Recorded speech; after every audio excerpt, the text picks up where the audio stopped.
বর্তমানের যারা মানে জনগণকে ঠকানোর জন্য যে মাস্টার প্ল্যান করেছে, ম্যাটিকুলাস ডিজাইন করেছে, তাদের যে পরিণতিটা কোন পর্যায়ে যাবে এটা হয়তো আগামী দিনে যারা এই ক্ষমতাচ্যুত হবেন আর অতীতে যারা ক্ষমতাচ্যুত হয়েছেন তারা দুই পক্ষ একত্র হলে কপাল ঘষাঘষি করে তারা হয়তো প্রমাণ করবেন যে কার কপালে কত বেশি দুর্ভোগ। এই নির্বাচনটা যদি মনে করেন যে গত 24 নভেম্বর ডিসেম্বরে হতো, তাহলে সরকারি দল যেটা হতো সেটা খুব শক্তিশালী হয়ে যেত।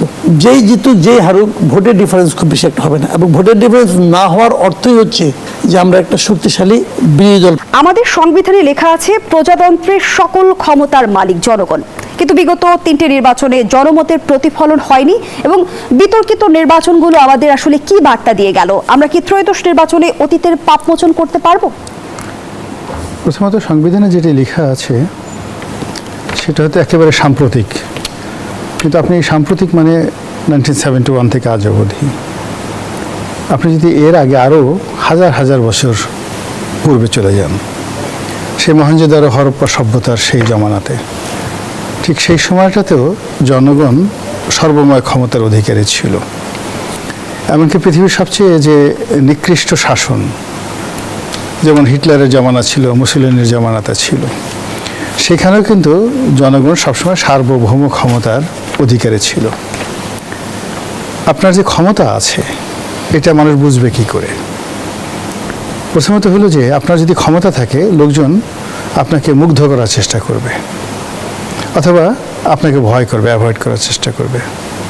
এখানে যারা স্বৈরশাসক হন কিংবা গণতান্ত্রিক হন, তাদের মূল টার্গেট থাকে জনগণ, কখনো খুশি করার জন্য, কখনো তাদেরকে ভয় দেখিয়ে মূলত নিজেদের আধিপত্য বিস্তার করার জন্য, এবং যাদেরকে আপনি ভয় দেখাতে চান মূলত তাদেরকে আপনি শক্তিশালী বা সার্বভৌম মনে করেন। এটাই হলো এই যে আমাদের সংবিধানে যে কথা আছে জনগণ সার্বভৌম ক্ষমতার অধিকারী। তিনটি নির্বাচনে মূলত আসলে এখানে জনগণের ক্ষমতার প্রশ্ন নয়, মূল ব্যাপার হলো যে আপনি যদি কারোর সঙ্গে প্রতারণা করেন, কাউকে ঠকান, কারোর সঙ্গে ধোঁকাবাজি করেন, সেই দায়িত্ব আপনার। কিন্তু দেখুন, দিন শেষে জনতা যে ক্ষমতার সর্বময় কর্তৃত্বের অধিকারী, সেটি 15 বছরের যে একটি প্রাসাদ, ক্ষমতার একটা প্রাসাদ, 15 বছরের ক্ষমতার যে একটা পিরামিড, মাত্র 3 দিনের জনগণের যে হুঙ্কারে মানে তছনছ হয়ে গেছে।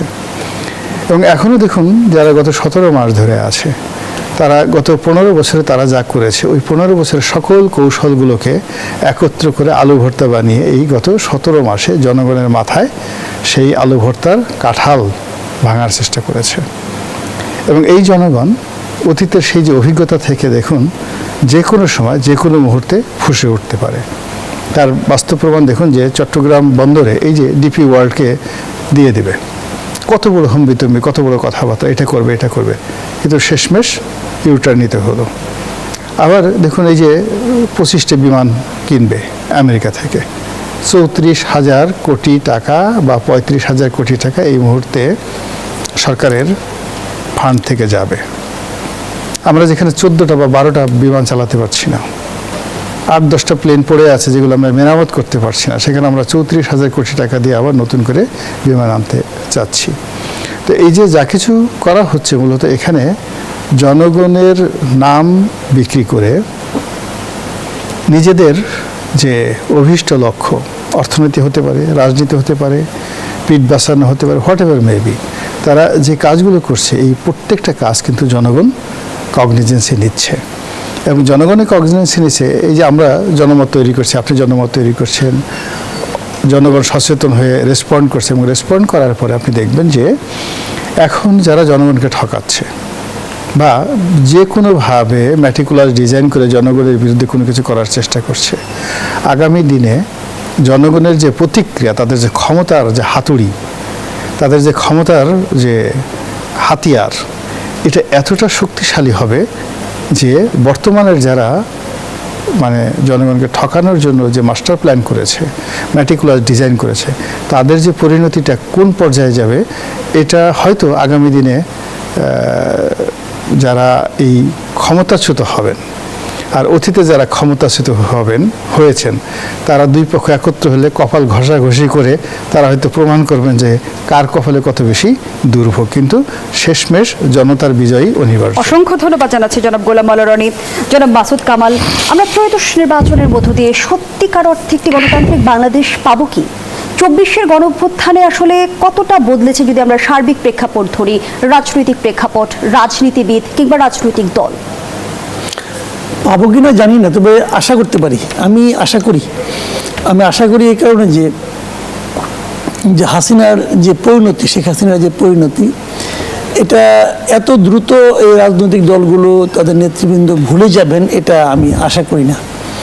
আর দ্বিতীয়ত, দেশের একজন সাধারণ মানুষ হিসাবে আমাদের তো আশা না করে কোনো উপায় নাই। আমরা তো একটা ভালো কিছুই চাই, কাজে সেই বিবেচনায় আমার কাছে মনে হয় যে কিছুটা চেঞ্জ হবে, আমরা ওরকম হবে না আগের মতো। একটা কথা আমি বলি আপনাকে, মানে গণতন্ত্র কতটুকু শক্তিশালী হবে না হবে এটা নির্ভর করে প্রাথমিকভাবে যে জিনিসটার উপর, সেটা হলো গিয়া যে এই নির্বাচনের পর যদি কোনো একচেটিয়া ফল হয়, মানে সরকারি দল যদি অতিরিক্ত শক্তিশালী হয়ে যায় গণতন্ত্র দুর্বল হয়, আর যদি বিরোধী দল যদি শক্তিশালী হয় তাহলে গণতন্ত্র শক্তিশালী হয়। এগুলো একটা সহজ জিনিস। তো এই নির্বাচনটা যদি মনে করেন যে গত 24-এর নভেম্বর ডিসেম্বরে হতো, তাহলে সরকারি দল যেটা হতো সেটা খুব শক্তিশালী হয়ে যেত। এখন যখন হবে আমার কেন যেন মনে হয় যে শেষ পর্যন্ত সংখ্যা কী হবে জানি না। 300 তো আসনের খেলা, তাই না? আপনি 2001 সালের কথা খেয়াল করেন, 2001 সালে কিন্তু আওয়ামী লীগ এবং বিএনপির ভোট কিন্তু 10 লাখেরও কম ছিল ব্যবধান। সারা দেশে ভোটে 10 লাখেরও কম ব্যবধান ছিল, সম্ভবত 2,23,00,000 এবং 2,28,00,000 এরকম ছিল। এই ব্যবধানের কারণে 5-6 লাখ ভোটের ব্যবধানের কারণে কিন্তু আসনের সংখ্যা যা প্রায় 100-র উপরে কিন্তু ডিফারেন্স হয়ে গেছিল। তো এবার যদি মানে আসন সংখ্যার ডিফারেন্স কত হবে আমি জানি না, যদি বেশিও হয়, কিন্তু আমি নিশ্চিতভাবে বলতে পারি যে ভোটের ডিফারেন্স কিন্তু ওই আনুপাতিক হারে হবে না।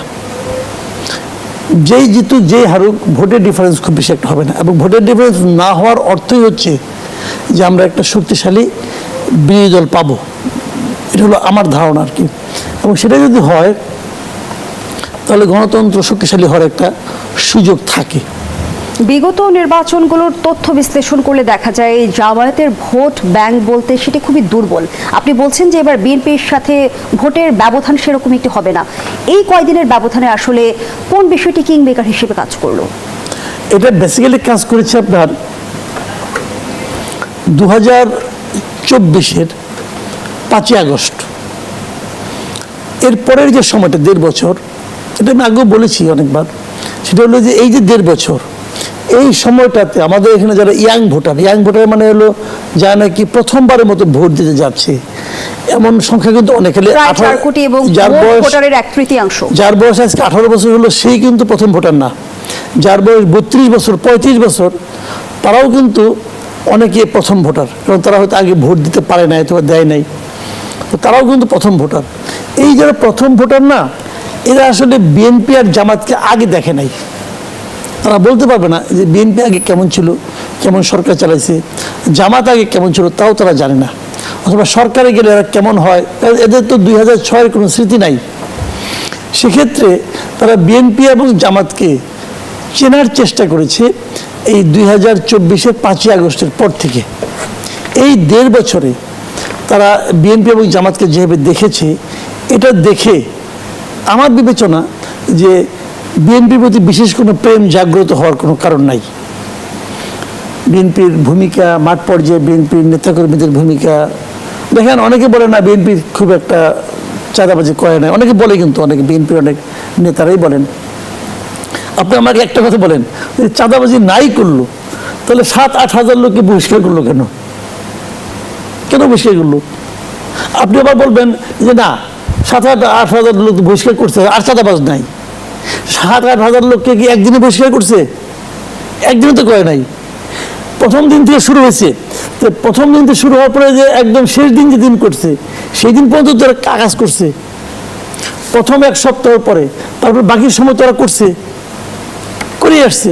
কাজে চাঁদাবাজিটা হয়েছে, এবং চাঁদাবাজি যা হয়েছে, চাঁদাবাজি, সন্ত্রাস, দখলদারি, মামলা বাণিজ্য, সবই হয়েছে, এবং এই সবই 80% বিএনপি করছে, আর 15%-এর মতো ওই যে আপনার ছাত্ররা করছে, এই যে আপনার কি বলে বৈষম্য বিরোধী ছাত্র আন্দোলন অথবা গণফোরাম এরা করছে, আর 5%-এর মতো জামাত হয়তো করছে।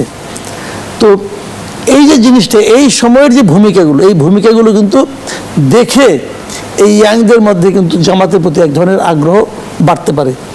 আমি আগেও বলেছি, এখনও বলি, এবারে নির্বাচনে ওই আদর্শ যে বাংলাদেশি জাতীয়তাবাদ অথবা ইসলামী শরিয়া কায়েম, তরুণদের আকর্ষণ জামায়াতের প্রতি বাড়তে পারে, কিন্তু আমরা তো জানি যে মোট জনগোষ্ঠীর অর্ধেক নারী, কিন্তু নারীদের নিয়ে জামায়াতের অবস্থান সেটি ভোটে কোনো প্রভাব ফেলবে কিনা। যেটা মাসুদ কামাল, আপনি বলছিলেন যে এবার তরুণ ভোটাররা জামায়াতের প্রতি ঝুঁকতে পারে। আমি প্রশ্ন রেখেছিলাম যে যেখানে দেশের বৃহত্তর জনগোষ্ঠীর অর্ধেক নারী, সেখানে নারীদের নিয়ে জামায়াতের যে বর্তমান অবস্থান আমরা দেখছি, সেটি ভোটারদের প্রভাবিত করবে কি? শুনেন, নারীদের নিয়ে জামাতের যে ভূমিকা, এই ভূমিকা কিন্তু নতুন না, নতুন না। কিন্তু ইসলামী রাজনীতি যারা করে, মানে তাদের রাজনীতির সঙ্গে ইসলাম যাদের জড়িত আছে, তাদের তো এই ভূমিকার বাইরে যাওয়ার কোনো উপায় নাই। তো সাম্প্রতিক সময় দ্য উইকের সাক্ষাৎকারে জামায়াতের আমির দাবি করেছে তারা এখন প্রগতিশীল মধ্যপন্থী ইসলামী দল। শুনেন, উনি কি দাবি করেছেন না করেছেন তার জন্য ইসলাম চেঞ্জ হয়ে যাবে না। ইসলাম থেকে রিলিজিয়ন না, ইসলাম চেঞ্জ হবে না। এবং জামায়াত এখন বলছে যে তারা শরিয়া আইন কায়েম করবে না। ইসলাম আস্তে আস্তে বাংলাদেশে এসে ইসলাম ওনার হাতে করে চেঞ্জ হয়ে যাবে, এটার কোনো সুযোগ নাই। ইসলাম ইসলামের জায়গায় থাকবে। উনি যে কথাটা বলেছেন যে নারী নেতৃত্ব কোনো দিন আসা সম্ভব না, এটা তো ইসলামের ধারা ভাই। এটা তো উনি বলবেন না, আমি এটা বলি নাই, আমি এটা করবো না, না করলে দলের নাম চেঞ্জ করেন। নারী নেতৃত্ব ইসলামী হযরত নিজে বলেছেন, যেটা হাদিসে আছে, বুখারী শরীফে আছে, যে দেশে নারী নেতৃত্ব হবে সে দেশের কোনো উন্নতির কোনো স্কোপ নাই, বলা আছে রে ভাই। উনি চাইলেই হবে, উনি কি বলবেন আমার তাদের কিছু যায় আসে? ইসলামকে ওনার কথার উপর চেঞ্জ হবো নাকি? ইসলামের নামে উনি দল করছেন, ইসলামের কথা উনি যদি ইসলাম থেকে সরে যান তাহলে উনি মুনাফিকি করবেন। হিসাব তো ক্লিয়ার রে ভাই। আপনি ভোটারকে খুশি করার জন্য যদি ইসলাম থেকে সরে যান তাহলে দলের নাম চেঞ্জ করেন, তাহলে ইসলামী দল না আপনি। সিম্পল, শরিয়া আইন কায়েম করবো না, ইসলামী দল করেন, শরিয়া আইন না কায়েম করার কোনো উপায় আছে? কোনো উপায় আছে? এই সময় তো ফালতু আলাপ করে তো লাভ নাই। আপনি কি করবেন না করবেন সেটা তো আপনি, ইসলাম তো আপনার কথা অনুযায়ী চলবে না রে ভাই। ইসলাম ইসলাম মতো করে চলবে। আপনি ইসলামকে অনুসরণ করবেন কি করবেন এটা আপনার চয়েস, এটা আপনার চয়েস। কিন্তু যখন আপনি আপনার দলের নাম ইসলাম রাখবেন, তখন আপনাকে ইসলাম যদি না মানেন তারপরে মুনাফিকি করবেন। ধন্যবাদ জানাচ্ছি যারা মাসুদ কামাল। গোলাম মোল্লা রনি, জামায়াতে ইসলাম কি ইসলামের সঠিক আদর্শ অনুসরণ করছে কিনা, আমি যদি আরেকটু প্রশ্নটা যুক্ত করি যে জামায়াত কি তাদের মূল প্রতিষ্ঠাতা আবুল আলা মওদুদীর হুকুমতে ইলাহিয়া বা কঠোর ধর্মীয় শাসনতন্ত্রের ধারণা থেকে সরে এসেছে কিনা? মানে মূলত হলো কি যে ইসলাম এত বড় একটা ভাস্ট স্কুল, এখানে অনেকগুলো মতাদর্শ রয়েছে। এমনকি সেই হযরত আলী রাদিয়াল্লাহু তাআলা আনহুর জামানাতেও, খোলাফায়ে রাশিদিনের জামানাতেও প্রচণ্ড বিতর্ক হতো বিভিন্ন বিষয়াদি নিয়ে। তো কাজেই এখানে জামাত কতটা সঠিক বা জামাতের প্রতিপক্ষ আহলে সুন্নাত ওয়াল জামাত কতটা বেঠিক, এগুলো নিয়ে আলাপ আলোচনা করার দরকার নেই। এখানে মূল ব্যাপারটা হলো যে কারা, মানে তারা তাদের যে ন্যারেটিভগুলো আছে সেই ন্যারেটিভগুলো দিয়ে কত বেশি সমর্থক এবং মানুষকে আকৃষ্ট করতে পারে, ওটার উপর তাদের সফলতা নির্ভর করে। দ্বিতীয়ত হলো যে জামাত এখানে শুধুমাত্র একটা ধর্মীয় সংগঠন নয়, তারা একটা রাজনৈতিক সংগঠন। ধর্মকে ধর্মের ভিত্তিতে তারা রাজনীতি করতে চাচ্ছে এবং ধর্মভিত্তিক একটি রাষ্ট্র ব্যবস্থা তারা গড়ে তুলতে চাচ্ছে। যেটা মাসুদ কামাল সাহেব যেটা বললেন যে এখানে আমাদের দেশে যে যাই মনে করুক না কেন, ইসলামের জন্য আলাদা একটা মানে যে বিষয়গুলো আছে সেটা সেটেল হয়ে আছে। জামাত কি বললো কিংবা জামাতের প্রতিপক্ষ কি বললো তাতে কিচ্ছু আসে যায় না। কোরআন, হাদিস, ইজমা, কিয়াস গত 1400 বছর ধরে মানে বাংলাদেশে এই ধরনের মহামানব জন্ম নেয়নি, তাদের একটা পশমের সমান শক্তি নাই। এই সমস্ত মহামানবগুলো এই বিশাল বিশাল ভলিউম লিখে গিয়েছে যে আপনার জীবনের প্রতিটি বিষয় ইসলামের দৃষ্টিকোণ অনুযায়ী কেমন হবে। কিন্তু একদিকে জামায়াত ইসলামী বলছে যে ইসলামের দোহাই দিয়ে যে নারীদের শীর্ষ নেতৃত্বে যাবার সুযোগ নেই, আবার জামায়াত বলছে তারা প্রগতিশীল। সেটিকে আসলে ভোটারদের আকৃষ্ট করার চেষ্টা কিনা? না, এখানে এই বিষয়টা নিয়ে জামাত যেটা বলছে মানে আপনি এখানে বিতর্ক করতে পারবেন না। ইসলামের মধ্যে যেভাবে আছে কতগুলো জায়গা, যেমন মসজিদ, মাদ্রাসা বড় বড় যে জায়গাগুলো আছে সেখানে নারীর যে নেতৃত্ব প্রধান এটা ইসলাম নিষিদ্ধ করে। আর রাজনৈতিক যে নেতৃত্ব মানে রাজা হওয়া, প্রধানমন্ত্রী হওয়া, সম্রাট হওয়া, এমনকি সেনাপতি হওয়া, এটা নারীর পক্ষে সম্ভব। এবং ইসলামের ইতিহাসে বহু নারী হয়েছে এবং ইসলাম আবির্ভাবের পূর্বে বহু নারী সম্রাজ্ঞী ছিল যাদের প্রতি সেই জমানার যারা নবী এবং রাসূল ছিলেন তারা আনুগত্য প্রকাশ করেছেন। কাজে এই বিষয়গুলো নিয়ে অনেক বিতর্ক আছে। আপনি যেমন রানী বিলকিসের নাম তো জানেন, তো রানী বিলকিস যখন ছিলেন তার সঙ্গে কি হযরত সুলাইমান আলাইহিস সালামের চুক্তি হয়নি? তারা তো এক টেবিলে বসে তারা সেই চুক্তি করেছে, তাদের মধ্যে বিয়ে হয়েছিল এবং পবিত্র কোরআনে এই জিনিসগুলো বর্ণনা করা হয়েছে। তাহলে নারী নেতৃত্ব হারাম হলে কেন তার সঙ্গে তিনি যুদ্ধ করতে যাবেন, কেন তার সঙ্গে বন্ধুত্ব করতে যাবেন, কেন তার সঙ্গে চুক্তি করতে যাবেন, কিংবা তাকে সেই রাজকীয় সংবর্ধনা দেওয়ার জন্য তিনি জিন জাতিকে নিয়োগ করেছেন, যাও আমি তাকে এতভাবে সম্মান করতে চাই রানী বিলকিসকে যে উনি আমারই দরবারে আসার আগে তার যে সিংহাসনটি এটি আমার কাছে নিয়ে আসো। তো সেখানে যদি নারীকে ওইভাবে ইসলাম রেসপেক্ট না করতো সেটা কোরআনে কেন বিলকিসের কথা আসলো? আপনি ক্লিওপেট্রার কথা চিন্তা করেন। ক্লিওপেট্রা যে সময়টাতে রাজত্ব করতেন, হযরত ঈসা আলাইহিস সালামের জামানা, হযরত জাকারিয়া আলাইহিস সালামের জামানা, হযরত আপনার জাকারিয়া সালামের যে ইয়াহিয়া আলাইহিস সালাম, মানে তিনজন নবী, হযরত জাকারিয়া, হযরত ইয়াহিয়া, হযরত ইমরান এবং হযরত ঈসা আলাইহিস সালাম। কই আপনি কোথাও ক্লিওপেট্রার বিরুদ্ধে কোনো কথা শুনতেন? তাকে বলা হয় লাস্ট ফারাও। তো এখন এই জিনিসগুলো হয় কি ইতিহাসের আলোকে আপনি এগুলো নিয়ে অনেক বিতর্ক করতে পারবেন, কিন্তু একটা কনক্রিট ডিসিশন আসতে পারবেন না, আসতে গেলে ভুল হয়ে যাবে। এই জিনিসগুলো আছে, তো যার জন্য তারা তাদের মতো কাজকর্ম করছে। আর একটা ব্যাপার হলো শুনুন, বাংলাদেশে যে 90% মুসলিম আছেন, আপনাকে দিয়ে সমস্ত মুসলিম নারীকে আপনি করবেন না। আপনার মা চাচি আপনি যত চেষ্টা করেন না কেন আপনি তাদেরকে নেতৃত্ব আনতে পারবেন না। আপনি তাদেরকে বোরকা মানে 80 বছরের বুড়ি হয়ে গেছে সে ঘুমটা দিয়ে বসে থাকবে, এবং তার কাছে যদি কোনো মতে জান্নাতের কথা বলা হয়, কোরআনের একটা আয়াত কথা বলা হয়, সে সব কিছু ভুলে যাবে। আওয়ামী লীগ বিভিন্ন সব কিছু বাদ দিয়ে সে জান্নাতের জন্য অনেক কিছু করতে রাজি। ফলে জামাত যে পলিসিটা করছে রাজনীতিতে, এটা যে শেষ পর্যায়ে এসে কি ফলাফল দেয় বা এইবার ভোটে যে কি ফলাফল দেয়, যদি সত্যিকার ভোট ইসলাম হয়। কি বলে জান্নাতের টিকিট মানে বিক্রির এখতিয়ার কি আসলে মানব জাতির রয়েছে কেন? জনাব গোলাম মোল্লা রনি, ইসলাম ধর্মে বিশ্বাসী প্রতিটি মানুষের জন্য জান্নাত অত্যন্ত সংবেদনশীল বিষয়। সেই জায়গা থেকে জান্নাতের টিকিট বিক্রির এখতিয়ার কি মানব জাতির রয়েছে? প্রথমত হলো যে জামাতকে এই জান্নাতের টিকিট বিক্রি করার কথা বলে আমরা অনেকে গুনার ভাগীদার হচ্ছি। এই কারণ হলো জামাতের যারা দায়িত্বশীল ব্যক্তিবর্গ তারা কখনো এই ধরনের কথা বলেননি, বলতে পারেন না। জামাতের কিছু মাছে ঘাটে যারা লোকজন আছেন তারা হয়তো এই ধরনের কথাবার্তা বলেন, যেটার মূল ব্যাপার হলো ইসলামে একটা বিষয় আছে যেটাকে বলা হয় কালেকটিভ রেসপন্সিবিলিটি। আপনি যখন সমাজে বসবাস করবেন তো অনেক সময় এটাকে সুন্নাতে মুআক্কাদাও বলা হয়। যেমন একটা জায়গাতে দেখা গেল যে আপনার জানাজার নামাজ, সেখানে আপনাকে অংশগ্রহণ করতেই হবে। তো কালেকটিভ রেসপন্সিবিলিটিতে হলো কি, আপনি একটা মন্দ লোককে ভোট দিলেন, দিয়ে আপনি আশা করলেন যে ভালো কিছু হবে। তো জামাত যেটা বলতে চায় বা ইসলামও যে কথাটা আছে সেটা হলো যে আপনি যদি আপনার দায়িত্ব পালনের ক্ষেত্রে দায়িত্বশীল না হন তাহলে দুনিয়া এবং আখেরাতে আপনাকে দায়ী হতে হবে। ধরুন আপনি একটা ভালো কাজ করলেন, এটাকে বলা হয় সদগায়ে জারিয়া। আপনি একজন ভালো মানুষকে একটা ভোট দিলেন এবং সেই ভালো মানুষটি দায়িত্ব পেয়ে যত ভালো ভালো কাজ করবে সেই কাজের একটা সওয়াব আপনি পাবেন।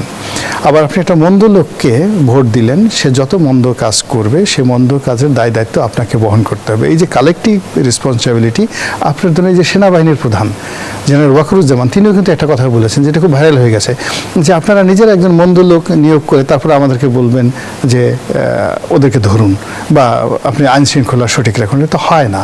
তো জামাত যে কথাটা বলতে চায় বা তারা আগের থেকে যে কথাটা বলে সেটা হলো যে সমাজে নেতা নির্বাচন সবচেয়ে মানুষের জীবনের গুরুত্বপূর্ণ একটা বিষয়। এমনকি খাওয়া দাওয়া থেকে শুরু করে আমাদের যে দৈনন্দিন জীবনের যা কিছু আছে তার চাইতেও সামাজিক জীবনে, রাজনৈতিক জীবনে একজন উত্তম নেতা নির্বাচন করা মানুষের জন্য ফরজ, অবশ্য কর্তব্য।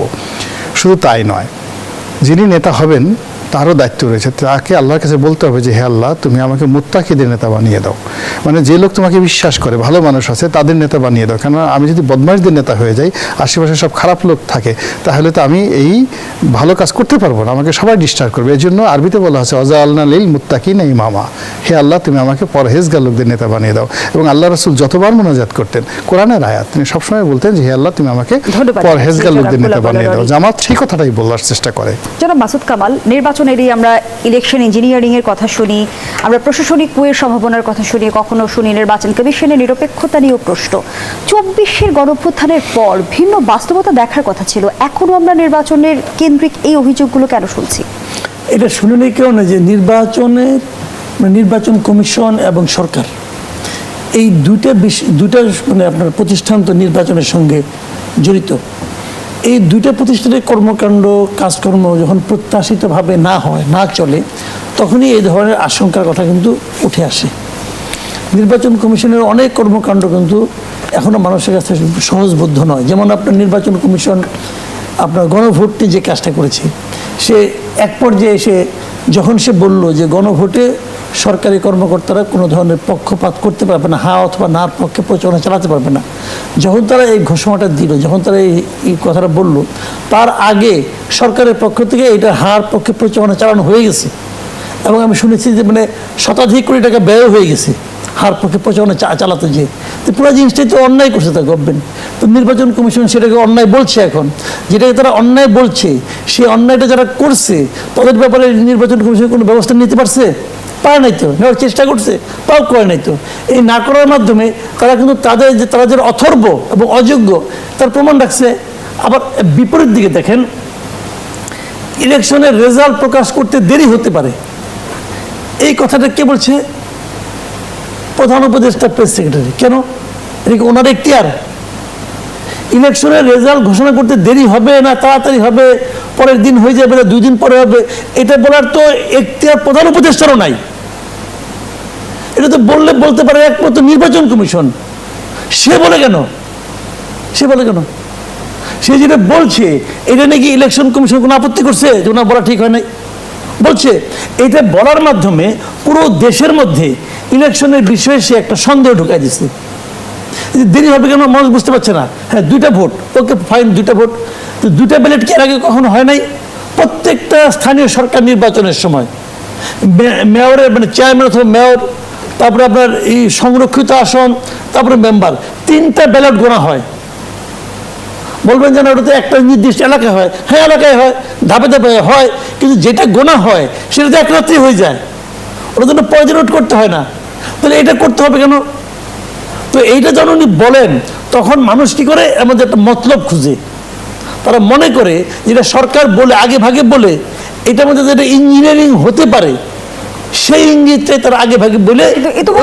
আমরা রাজনীতির অন্দরমহলে কান পাততে শুনতে পাচ্ছি যে 2008-এর নির্বাচনের প্রেক্ষাপটকে পুনর্নির্মাণের করার চেষ্টা করা হচ্ছে। আবার শোনা যাচ্ছে প্রশাসন নির্দিষ্ট দলের উইনিং ব্লুপ্রিন্ট বাস্তবায়নে কাজ করে যাচ্ছে। আমি যে কথাটা বললাম যে একটা ইঞ্জিনিয়ারিং হতে পারে এইভাবে। যদি 2 দিন পরে ইলেকশনের রেজাল্ট হয়, তাহলে এটা অনেকে সন্দেহ করবে এত দেরি হলো কেন।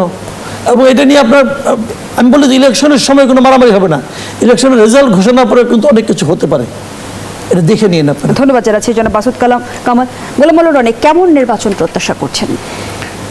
প্রথমত নির্বাচন যে প্রত্যাশা শান্তিপূর্ণভাবে হোক। দ্বিতীয় প্রত্যাশা হলো যে কয়টি ভোট দেওয়া হবে ওই কয়টি ভোটই যেন জনগণের সামনে প্রকাশ করা হয়। 5 জন ভোট দিলে 5 জনই হোক, এটাকে 70 জন বানানোর দরকার নেই। আর 70 জন ভোট দিলে ওটাকেও 5 জন বানানোর দরকার নেই। এখানে ফুলিয়ে ভাবে যদি কোনো কিছু দেখানোর চেষ্টা করা হয়, তাহলে সারা বাংলাদেশে কোনো পরিস্থিতি নিয়ন্ত্রণে রাখার মতো কোনো ইনস্টিটিউশন এই মুহূর্তে নেই। ফলে এখানে প্রত্যাশা হলো নির্বাচন নিয়ে কোনো মুনাফেকি চাই না, কোনো বেইমানি চাই না, কোনো ওভার স্মার্ট হতে চাই না। সারা পৃথিবীকে আমার তাক লাগানোর দরকার নেই, কাউকে আশ্চর্য করার দরকার নেই। আমাদের জনগণ যা চাচ্ছে, যেভাবে ভোট দিয়েছে, যেই কজন ভোট কেন্দ্রে উপস্থিত হচ্ছে, এটা যেন জোরাজুরি করা না হয়। স্বতঃস্ফূর্তভাবে লোকজন আসবে, ভোট দেবে, নিশ্চিন্তে সেখান থেকে চলে যাবে। যার ইচ্ছা হা ভোট দেবে, যার ইচ্ছা না ভোট দেবে, যার যে প্রতীক ইচ্ছা ভোট দিবে। কেউ যদি ভোট দিতে আসেন তাকে ভোট দেওয়ার ব্যবস্থা করতে হবে, আর কেউ যদি ভোট দিতে না চান তার সেই অধিকারটাকেও কিন্তু সম্মান জানাতে হবে। তো এই কাজগুলোই আমার প্রত্যাশা, এর বাইরে অন্য কোনো প্রত্যাশা নেই। নির্বাচনে তো আসলে 3 ভাবে কারসাজির সুযোগ থাকে, সেটি নির্বাচনের আগে, নির্বাচনের দিন এবং ফলাফল গণনার সময়। ঝুঁকির জায়গাগুলো যদি জিজ্ঞেস করি, কোন বিষয়গুলো বিবেচনা করবেন? এখানে অনেকগুলো ঝুঁকি। প্রথমত এইবারের নির্বাচনে যদি কেউ জাল ভোট দিতে চায়, এটা সবচেয়ে বড় ঝুঁকি। যদি ভোট কেন্দ্রে ভোটারদেরকে থ্রেট দেওয়া হয়, এটা দ্বিতীয় ঝুঁকি। ভোট কেন্দ্রে যে ভোট পড়লো সেটার মধ্যে যদি কেউ ব্যালট বাক্স ছিনতাই, ভিতরে ব্যালট ঢোকানোর চেষ্টা করা হয়, এটাও আরেকটা ঝুঁকি। এরপরে সারাদিন যে ভোট হলো সেই ভোট গণনার ক্ষেত্রে যদি গড়িমসি করা হয়, এখানে 3টে স্তরে ভোট গণনা করা হয়, প্রত্যেকটা সেন্টারে ভোট গণনা করা হয় এবং এটা মোটামুটি রাত্রি 8টার মধ্যে এটা শেষ হয়ে যায় গণনা। তো ওই সেন্টারে ভোট গণনার যদি দেরি করা হয়, 8টার জায়গায় যদি 9টা হয়, তাহলে ওখানে মারামারি শুরু হয়ে যায়, কাটাকাটি শুরু হয়ে যায়। এটা করতে হবে। এরপরে দ্বিতীয় যেটা শুরু হয় সেটা হলো এই ভোটগুলো যখন উপজেলা সদরে যায়, সেই উপজেলা সদর থেকে একটা যে উপজেলা ওয়ারি একটা ভোট গণনা করা হয় এবং সেই অনুযায়ী একটা রেজাল্ট দেওয়া হয়। অর্থাৎ প্রত্যেকটা সেন্টার থেকে যে ভোটগুলো আসে সেটা টিউনো সাহেবের কাছে পৌঁছে না, টিউনো সাহেব সেটা মোটামুটি রাত্রি 12টার মধ্যে সেটা ঘোষণা দিয়ে দেন। এরপরে মূলত রাত্রি 12টার মধ্যেই মানুষ জেনে যায় যে কে এমপি হচ্ছেন। পরবর্তীতে এটা জেলাতে যায়, জেলা রিটার্নিং অফিসের কাছে যায়, এটা হয়তো তার পরের দিন সকালবেলা সে দেয় বা রাতে অনেক সময় দিয়ে দেয়। আর পরবর্তীতে এটা ইলেকশন কমিশনে আসে, মূলত রাতে 12টার মধ্যে হয়ে যায়। ধন্যবাদ জানাচ্ছি আপনাকে। জনাব মাসুদ কামাল, ওয়াশিংটন থেকে দিল্লি কেন আমাদের নির্বাচন নিয়ে আমরা বিদেশিদের এত দৌড়ঝাঁপ দেখি? কেন আমাদের নির্বাচনের সার্বভৌমত্ব এখনো প্রশ্নবিদ্ধ? না, ওয়াশিংটন থেকে দিল্লি ওদের দৌড়ঝাঁপ শুরু হয়েছে, এটা তো কোথায় আমি বুঝতে পারলাম না। আমি তো যেন কোনো দৌড়ঝাঁপ দেখি না এখন, বরঞ্চ আমি এখন দিল্লির আচরণে খুব একটা নীরবতা দেখছি। তারা কোনো মন্তব্য খুব একটা করছে না, কিন্তু বরং এনডিটিভির কিছু রিপোর্ট আমি দেখলাম ওই দিন, ওরা এখানে আসছে, এখান থেকে রিপোর্ট। বিগত নির্বাচনগুলোতে আমরা দিল্লির দৌড়ঝাঁপ তো দেখেছি, আগে দেখেছি, এখন দেখি না। এই নির্বাচন খুব একটা দেখছেন আপনি? আমি না না, দিল্লির না, আমেরিকার না। ওয়াশিংটনের কথা কিন্তু খুব, ওয়াশিংটনের কথা আমি কিছু শুনি। ওয়াশিংটনে একটা জিনিস হলো যে আমেরিকার একজন কূটনীতিক আপনার বলেছে তারা জামাতের সঙ্গে কাজ করতে রাজি আছে। আপনি ইন্ডিয়াকে জিজ্ঞাসা করেন যে আপনারা কি জামাত যদি ক্ষমতা আসে আপনি কাজ করবেন? তারপর ভাই করবো, এটা তো কূটনৈতিক ভাষারে ভাই। মানে এইগুলি নিয়ে আমরা মাতামাতি শুরু করতে পারি। যুক্তরাষ্ট্র জামায়াতকে ক্ষমতায় দেখতে চায়, সংবাদও কিন্তু প্রচারিত হচ্ছে। এক নম্বর কথা হলো এই নির্বাচন হবে জনগণের ভোটে, কিন্তু যদি আপনি সতর্ক দৃষ্টি রাখতে চান ভোটের বাইরে, সেটা হলো ইঞ্জিনিয়ারিং, ইলেকশন ইঞ্জিনিয়ারিং হতে পারে এই দেশে। কারণ প্রশাসনের মধ্যে দুই দলেরই লোক আছে, জামাত বলে বিএনপির লোক আছে, বিএনপি বলে জামাতের লোক আছে। যার যেখানে লোক আছে সেই লোক চেষ্টা করবে সে যে দলের প্রতি অনুগত সেই দলকে ক্ষমতা আনার জন্য, এই চেষ্টা হবে কিন্তু। এবং এটা ইলেকশন ইঞ্জিনিয়ারিং যদি কার্যকর না হয় তাহলে এই নির্বাচন অবাধ। অসংখ্য ধন্যবাদ।